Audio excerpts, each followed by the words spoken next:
A familiar voice whispers a familiar poison in his ears.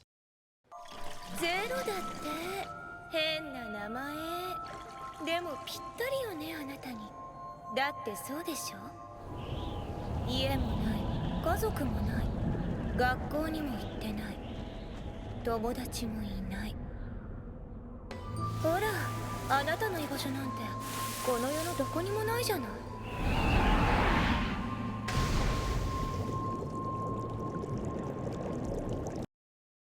He wakes up, realizes it was all just a dream, and stares out at the sunlight shining through his familiar apartment window.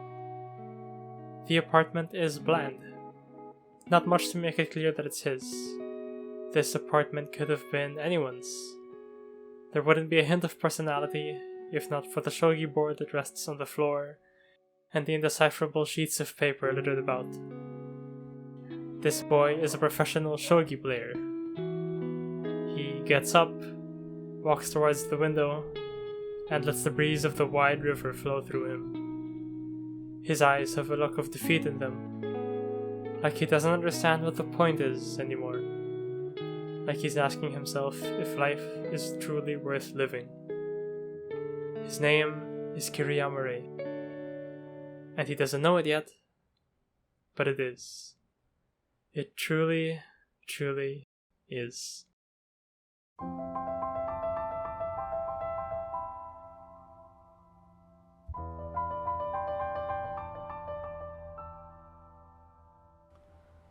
Sangatsu no Lion is an ode to life.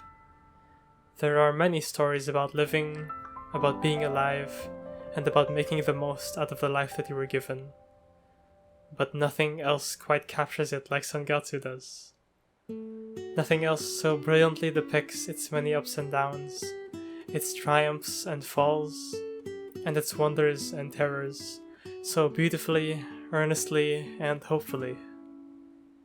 Life isn't all sunshine and rainbows in Sangatsu. Far from it.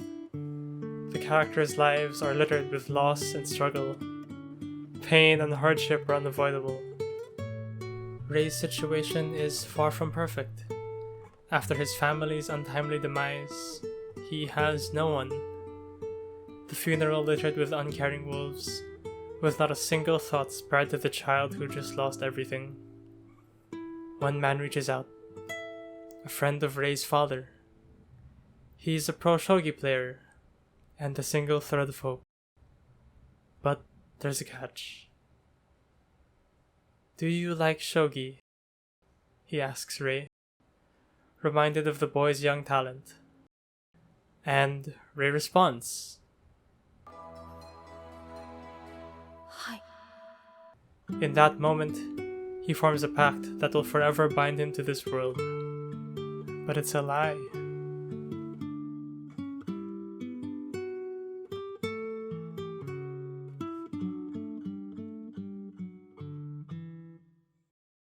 Rei is alone. His overwhelming talent breaks the bonds of the adoptive family that took him in. So he moves out and uses his pro shogi career to live independently as a 17-year-old. But in his solitude, he finds his home. The Kawamoto family are the warmth and kindness he so desperately needed. They burst into the frame with so much life and passion that it doesn't even feel like the same show anymore. Their home is likened to a kotatsu, a source of warmth and kindness. Akari is the first person to show him kindness in this new chapter of his life. Momo brings color to his world and lets him come to terms with the loss of his little sister. And Hina is his savior, the most powerful depiction of the goodness and warmth that the people in your life can bring. Amidst all the pain and tragedy in Sangatsu, the series never forgets that life and the world is full of overwhelming kindness, of love that's so blinding it gets hard to see, of people so warm that they don't seem real. And when you experience those things, the series reminds you that while maybe you cannot yet see it, you are as much of a beacon of hope to the people around you as they are to you. But these people have their own struggles as well. The Kawamotos are so warm and loving despite the tragedies that have befallen them. their mother passing away when the eldest was but a student, and the father nowhere to be found. No one is perfect. No one is truly free from how tough life can be, but no one is excluded from the power to overcome that struggle either. When Hina, the source of so much warmth present in the series, faces her biggest hurdle yet, it's heartbreaking.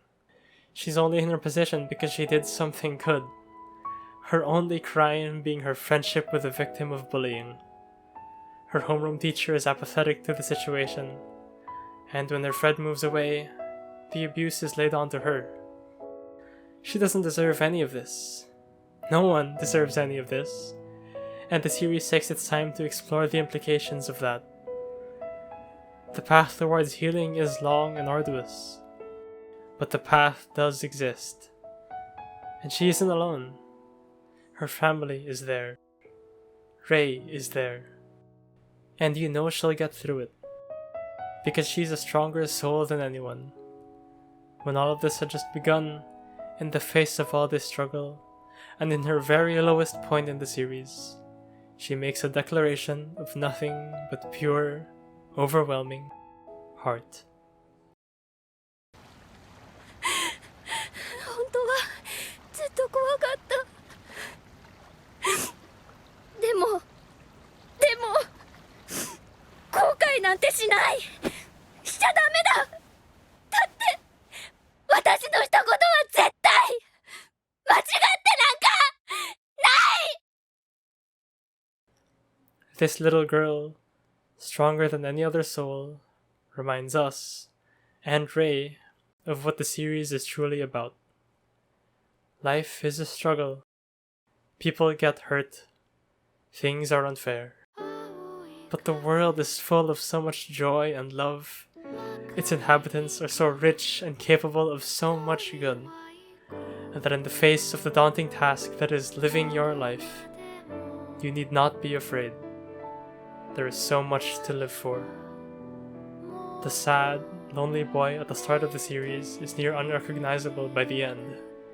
He's grown so much, and he's lived so much. The once hopeless look in his eyes is replaced by a mellow warmth, because Rei remembers what Hina, the Kawamotos, and the rest of the cast made him realize. That life is worth living, that people are worth loving, and that things are worth doing.